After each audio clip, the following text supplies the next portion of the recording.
Everyone in Australia knows you need a deposit to buy a home, but here is what most first home buyers only find out after they have already found the property they want. The deposit is not the only cost. There is a whole layer of additional expenses that sit on top of the purchase price, and together they can add $30,000 to $80,000 to what you actually need to have saved.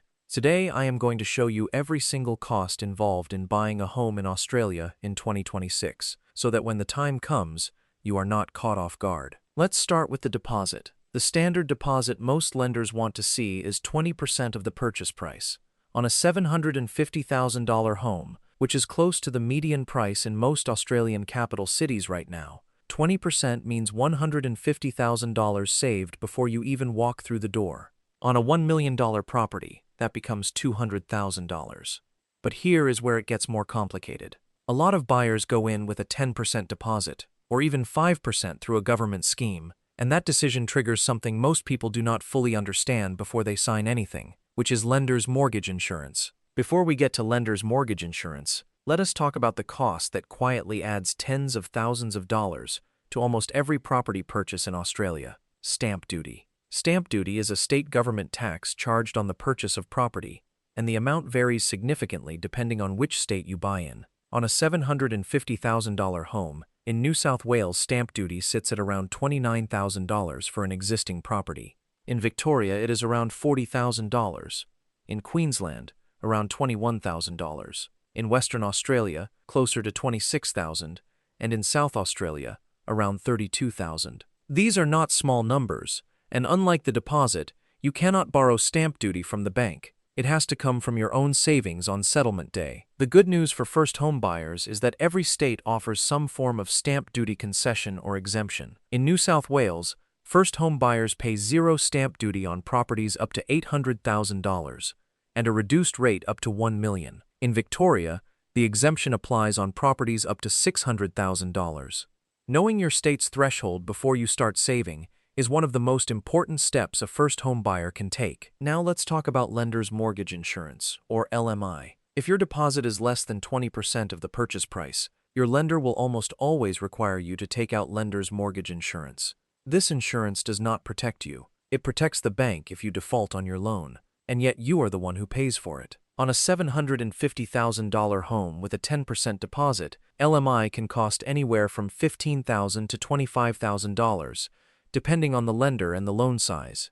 It is typically added to your loan, which means you also pay interest on it for the life of the mortgage. The two main ways to avoid LMI are saving a full 20% deposit or using the federal government's home guarantee scheme, which allows eligible buyers to purchase with as little as 5%, with the government guaranteeing the remaining 15%, meaning no LMI is payable. Beyond the deposit, stamp duty, and LMI, there are several more costs that every buyer needs to budget for. The first is legal and conveyancing fees. A conveyancer or solicitor handles the legal transfer of the property into your name. In Australia, this typically costs between $1,500 and $3,500, depending on the complexity of the purchase and whether you use a conveyancer or a full solicitor. This is not optional. Every property purchase in Australia requires legal representation at settlement. The next cost is building and pest inspections.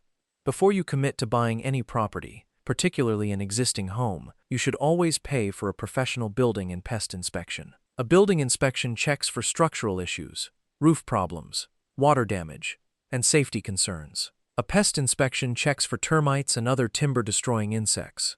Together, these two inspections typically cost between $500 and $1,200. Skipping them to save money is one of the most expensive mistakes a home buyer can make. A structural problem or a termite infestation discovered after settlement can cost tens of thousands of dollars to fix. Then there are the loan establishment and ongoing bank fees. Most lenders charge an application or establishment fee when you take out a home loan. This typically sits between $300 and $600. Some lenders also charge ongoing monthly fees of $10 to $30 per month, which adds up to $360 a year across the life of the loan. It is worth comparing total loan costs, not just interest rates, when choosing a lender, as fee structures vary significantly. The final category of costs that almost every first home buyer underestimates is moving and setup expenses. Professional removalists for a standard move within a capital city typically cost between $800 and $2,000, depending on how much you are moving and how far. Then there is the reality of setting up a new home. Most people need window coverings, a lawnmower, garden tools, new appliances or white goods, and various repairs or improvements. Even a conservative estimate for moving and immediate setup sits between $3,000 and $8,000 for most buyers. So let us bring every cost together. On a $750,000 property in New South Wales, as a non-first home buyer, you are looking at a 20% deposit of $150,000, stamp duty of around $29,000, legal and conveyancing fees of around $2,000, building and pest inspections around $800, loan establishment fees around $500, and moving and setup costs around $5,000. That is a total cash requirement of around $187,000 before you make a single mortgage repayment. For a first home buyer in New South Wales, using the stamp duty exemption and the home guarantee scheme, with 5% down, the same property requires around $55,000 cash to proceed, which is a dramatically different entry point and one that is genuinely achievable for Australians who start planning early. The two schemes every Australian first home buyer should understand in 2026 are the Home Guarantee Scheme, which allows 5% deposits with no LMI, and the First Home Owner Grant, which in some states provides a cash payment of $10,000 or more for buyers of new properties.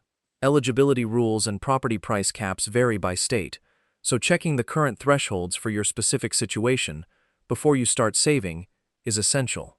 Buying a home in Australia in 2026 is genuinely one of the biggest financial commitments most people will ever make.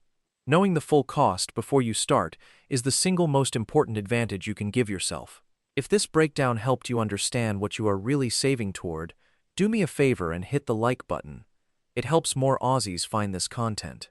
If you are not subscribed yet, now is the time, and do not forget to turn on notifications so you do not miss the next one. I will see you there.